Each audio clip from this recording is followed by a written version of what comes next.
దేశంలో చంద్రబాబు నాయుడు గారి పరిపాలనలో ఉన్న మన రాష్ట్రం పరిస్థితి ఏమిటి అని అంటే మనము 22వ స్థానంలో ఉన్నాం. అంటే చివరి నుంచి రెండో స్థానం, చివరి నుంచి రెండో స్థానంలో ఉన్నాం. అంటే రాష్ట్రానికి సంబంధించిన రాష్ట్ర సొంత ఆదాయాలు, స్టేట్స్ ఓన్ రెవెన్యూస్ పురోగతి లో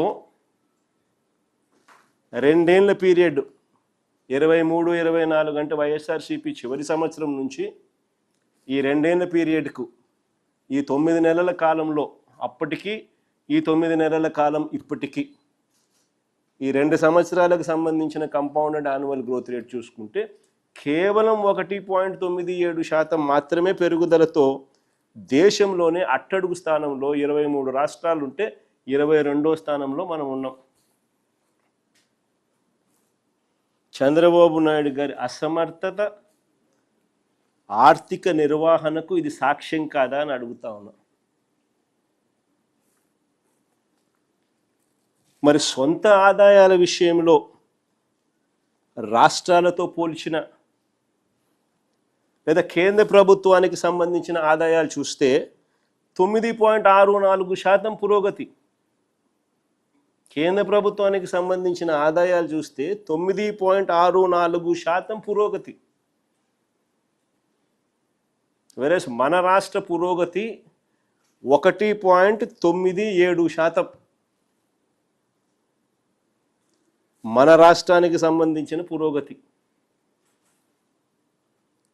అన్ని రాష్ట్రాలతో పోలిస్తే మన రాష్ట్రం దిగువన 23 రాష్ట్రాల్లో 22వ స్థానం దిగువన ఉన్నాం. దాదాపుల్లో మిగతా రాష్ట్రాల కనీసం దరిదాపుల్లో కూడా లేవు. కానీ చంద్రబాబు నాయుడు గారు ఏమంటారు, వృద్ధి రేట్లో మాత్రం జిఎస్టిపి గ్రోత్ రేట్ వృద్ధి రేట్లో మాత్రం దూసుకుపోతున్నాము, దేశం కన్నా ఇంకా మనమే పై స్థానంలో ఉన్నాము. ఏమంటాడు 2024-25లో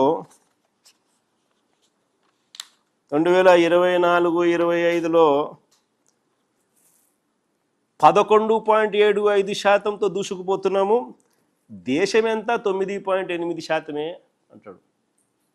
మళ్ళా ఏమంటాడు 2025-26లో రాష్ట్రం 10.75%తో దూసుకొని పోతున్నాం, దేశం ఎంత కేవలం 8%తోనే ఉంది అని అంటున్నారు. అంటే 9.64% ఆదాయాల గ్రోత్ రేట్ నమోదు చేస్తే కేంద్రం, వాళ్ళ జీడిపి గ్రోత్ రేటు కనిపిస్తూ ఉండేది 8%. ఒక సంవత్సరము దాని ముందు సంవత్సరము 9.8%.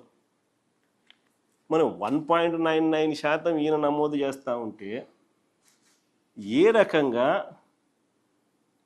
జిఎస్డిపి వృద్ధి రేటు, ఏ రకంగా ఈయన చెప్పినట్టు 11.75%, 10.75% ఏ రకంగా నమోదవుతుంది? ఎవరి చెవులో పువ్వు పెడతా ఉన్నాడు ఈ మనిషి?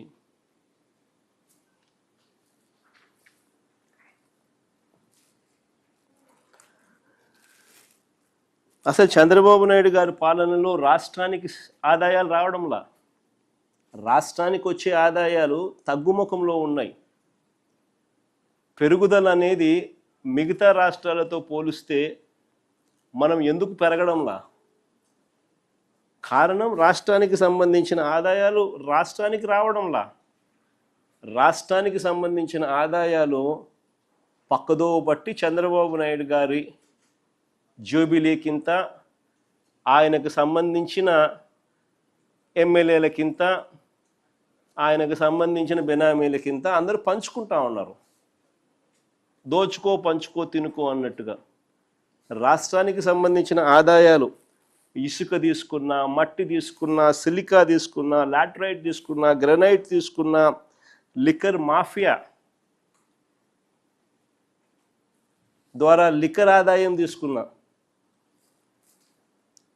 లేదా ప్రభుత్వ భూములు ఎడాపెడా నచ్చిన వారికి నచ్చిన రేటుకు ఎడాపెడా అమ్మే పరిస్థితి తీసుకున్నా ఇలా వనరులన్నింటినీ కూడా దోచేస్తూ ఉన్నారు. కాబట్టి రాష్ట్రానికి సంబంధించిన ఆదాయాలు రాష్ట్రానికి రావడంలా. మరోవైపు చూస్తే ఆయనకో విమానంతో పాటు ఒక హెలికాప్టరు, ఆయన కొడుక్కో విమానం, ఆ విమానంతో పాటు ఒక హెలికాప్టరు, తర్వాత ఆయనకు మద్దతు ఇస్తూ ఉన్న ఆయన గారి డిప్యూటీ సీఎం పవన్ కళ్యాణ్ గారికి ఆయనకు ఒక విమానం, మళ్ళీ ఆయనకు ఒక హెలికాప్టరు, అందరూ గాల్లోనే. ముఖ్యమంత్రి గారు కొడుకు ఒక పూట విజయవాడలో ఉంటే మరో పూట హైదరాబాద్లో ఉంటాడు, ఇంకో పూట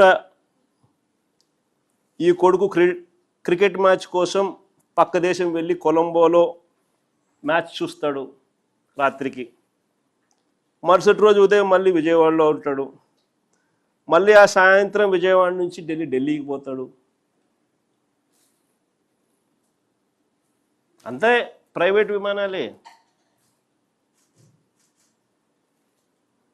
దేశంలో బాధ్యతాయుతమైన పదవుల్లో ఉన్న వాళ్ళు ఇలా జల్సాలు చేసిన సంబరాలు ఎక్కడైనా ఉన్నాయా?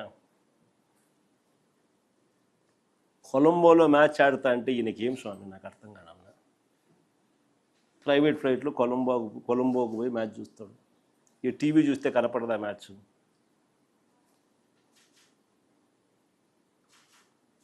సరే, క్రికెట్ అభిమానివే అనుకో, టీవీ చూస్తే కనపడదా?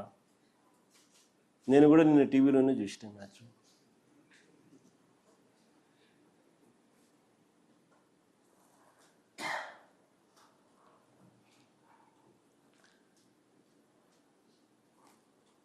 రాష్ట్ర ఆదాయాలు ఎలా పెరుగుతాయి?